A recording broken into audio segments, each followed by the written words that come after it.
Panibagong araw, panibagong vlog. Welcome na naman ulit sa ating channel. So dumaan pala kaninang umaga guys, yung mga naglalako ba ng mga lamas ba. Kaya ayan, bumili na nga ako dahil mas mura sa kanya no kaysa doon sa palengke. Ayan, bumili na ako ng sibuyas, bawang at saka kamatis. At bumili na rin ako sa kanya ng 2 kilong pakbit pang ulam nga namin ngayong araw na ito. Gulay-gulay muna tayo ngayon dahil mahal yung isda at saka karni. Nagpabili lang din ako ng karni ng halagang 150 para nga pansahog ng ating pakbit. Kaya ayun, tipid-tipid lang muna tayo ngayon sa ulam dahil nga minsan si Alter kasi guys yan, mapili kasi yan sa ulam no. So meron kaming linuto kanina na pakbit, hindi naman siya kumain. Nagpaluto pa talaga siya ng bulad ba kasi gusto niya daw kumain ng bulad.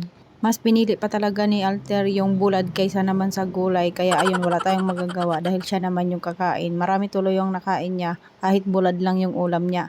Kahapon naman karne naman yung namin, yung ulam namin. Hindi naman yung siya kumain. Sabaw lang naman yung kinain niya. Ang arte-arte talaga ng batang iyan. Tapos yung karne guys is ginawa niyang parang bubble gum no. Tapos niyang kainin yung karne pag maya-maya na ay idinodora niya na yung karne. Kaya ayun, naging bubble gum tuloy yung karne.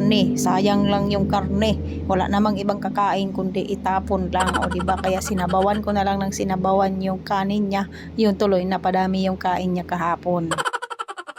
So ayan, balik na tayo dito sa tindahan. Ayan, naglilinis muna ako dito sa tindahan bago nga ako pumunta doon sa baba at maglalabangan ng ating mga labahin dahil hindi ko na pinapaabot ng Sabado kasi dumadami na yung ating labahin. So bago naman ako pumunta doon, ayan na nga, at yung mga bear natin ay nag-deliver na nga ngayong araw na ito. Sakto lang din guys no, is isang case na lang yung aming red horse, tapos yung ating grande naman ay naubos na. Kaya ayan, kumuha na ako ng tagli-5 case.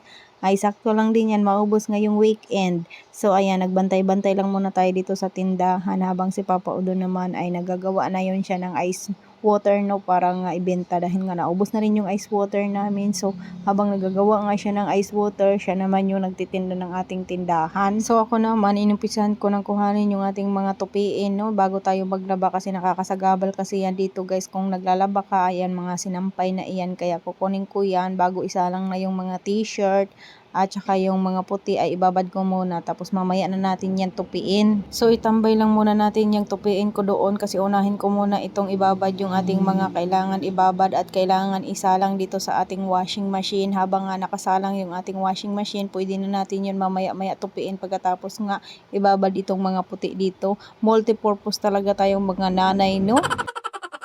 So ayan, at dahil nga marami nga lagi yung aming labahin sa isang linggo, isang bisis lang kasi kaming naglalaba. So ngayon may oras naman ako kaya ayan, nilalabhan ko na no. So sa isang linggo 2 bisis na tayo ngayon maglaba kasi nakakapagod kaya magtupi guys no, at saka magsampay at saka magbanlaw. Kaya ayan, sa isang linggo ay 2 bisis na tayong maglaba ngayon dahil nga minsan pag nandun nga si Papa doon sa tindahan namin, ayun, ako maglalaba-laba no.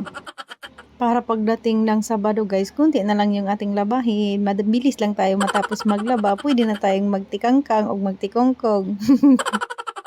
Kasi minsan kasi nakakapagod na kasing magtupi no, pag nakatambak na talaga yung tupiin at napakadami na. Kaya yun talaga ang pinaka-stressable sa akin, yung pagtupi talaga kasi wala namang ibang nagtutupi kundi ako lang dito sa amin. So ito pala nga guys no, 5 araw pa lang ito, napakadami na naming mga puti na lalabahan. Tapos yung mga decolor naman, kung paabutin pa yan ng Sabado ay naku, napakadami na. Tapos nakakapagod kaya magbabad nito.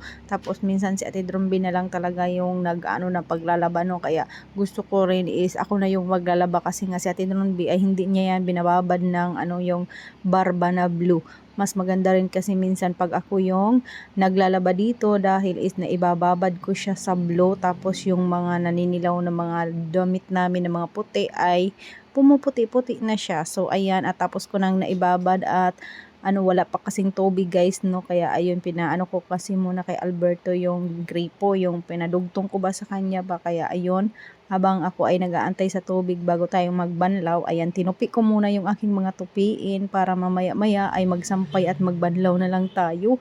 Kasi nga binibilisan ko na dyan dahil nga sabi ni Papa Udon ay pagkatapos niya daw doon magawa ng ice water ay maggagawa na rin daw siya ng lumpia wrapper dahil is kunti na lang yung aming lumpia. So kaya ayun, nung nagbanlaw na ako guys at saka yung nagsampay na, hindi na ako nakapag-video-video at dahil nalubat na rin yung aking cellphone.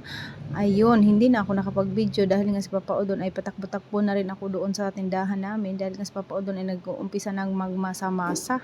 At saka buti na lang din si Mr. Alberto na yung nagbantay ng ating tindahan at tinapos ko nga yung pagsampay dito.